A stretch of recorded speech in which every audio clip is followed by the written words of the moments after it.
보훔 입장에선 굉장히 난감하게 됐는데 김민재를 끌어당기려고 내려온 선수와 김민재의 뒤를 노리고 침투하러 올라간 선수, 이 두 명이 사실상 김민재 하나 때문에 모두 막힌 셈이 됐기 때문입니다.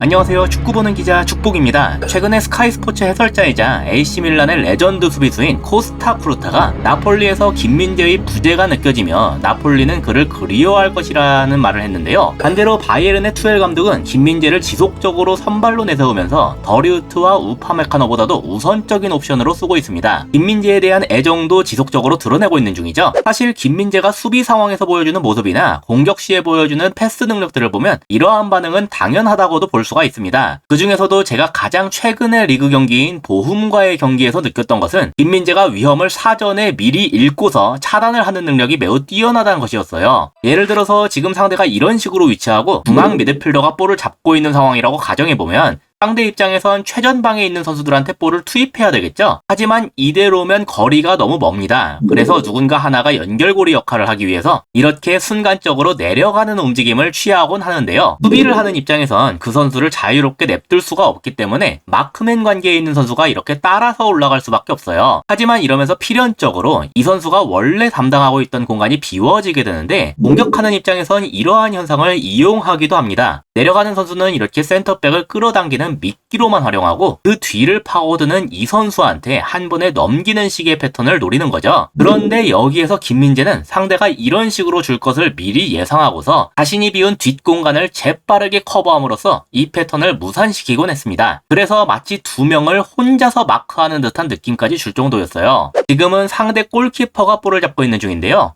옆에서 케인이 이런 루트로 들어오고 있기 때문에 왼쪽 센터백한텐 볼을 줄 수가 없는 채로 압박을 당하고 있습니다. 그래서 이걸 롱패스로 처리했는데 그냥 막 걷어낸 게 아니라 목적이 있는 롱패스였어요. 여기서 먼저 주목해야 할 선수는 슈퍼모팅인데 보시다시피 지금 중앙에서 한 명을 마크하는 중이죠. 근데 롱패스가 그보다 옆에 있는 다른 중미한테 투입됐기 때문에 슈퍼모팅은 여기에 대한 마크가 늦을 수밖에 없었습니다. 그렇다고 냅둘 수도 없는 일이니까 마크맨을 바꿔서 이렇게 움직였는데요. 이번엔 이러니까 원래 잡고 있던 선수가 프리하게 됐어요. 여기로 원터치로 넘기면서 보훔은 계속 전개를 이어나갈 수가 있었습니다. 그래서 보훔이 이날 정말 큰 대패를 당하긴 했지만 이 전개 장면만큼은 굉장히 훌륭하다고 볼 수가 있었는데 문제는 최종 마무리에서 김민재의 퀄리티를 넘어설 수가 없었던 것이었어요. 보시면 지금 김민재가 아래로 내려온 공격수 하나를 잡으려고 약간 올라온 상황이죠. 다른 선수들에겐 이미 마크맨이 하나씩 붙어있기 때문에 김민재가 이렇게 내려가는 공격수를 잡으러 올라오는 것은 아주 합리적인 판단이었는데 사실 보훔이 노리던 게 바로 이런 움직임이었습니다. 패스를 김민재가 잡고 있는 선수가 아니라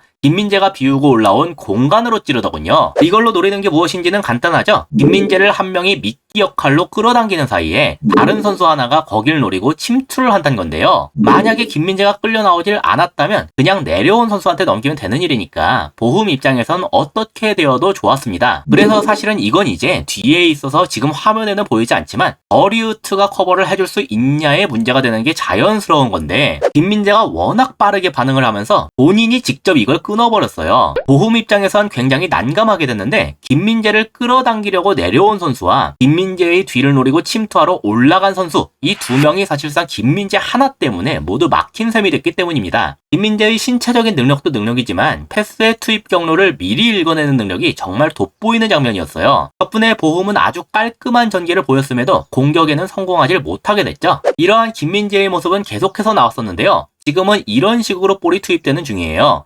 더리우트와 라이머의 사이로 빠지는 중이죠. 그래서 원래는 더리우트의 마크맨인 아사노한테 투입되는 것으로 보였습니다. 그래서 더리우트도 이걸 잡기 위해서 딸려 올라간 건데요. 실제로는 여길 지나쳐서 김민재의 마크맨한테 바로 투입됐어요. 그리고 이걸 받기 위해서 이렇게 순간적으로 내려가더군요. 김민재의 마크맨이니까 당연히 김민재도 여기에 맞춰서 올라가야겠죠.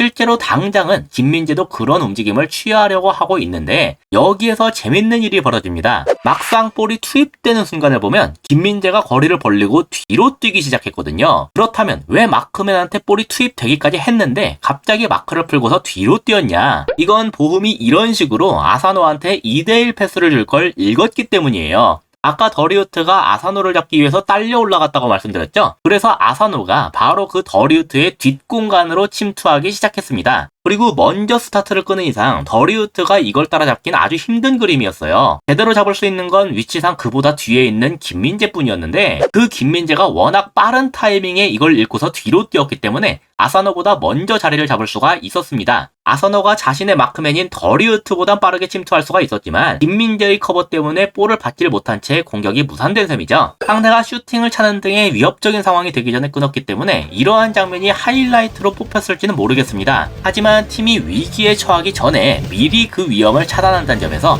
수비에 있어서는 최상의 결과를 뽑아냈다, 이렇게 볼 수가 있겠죠. 이상으로 오늘의 영상을 마치도록 하겠습니다. 시청해주셔서 감사합니다.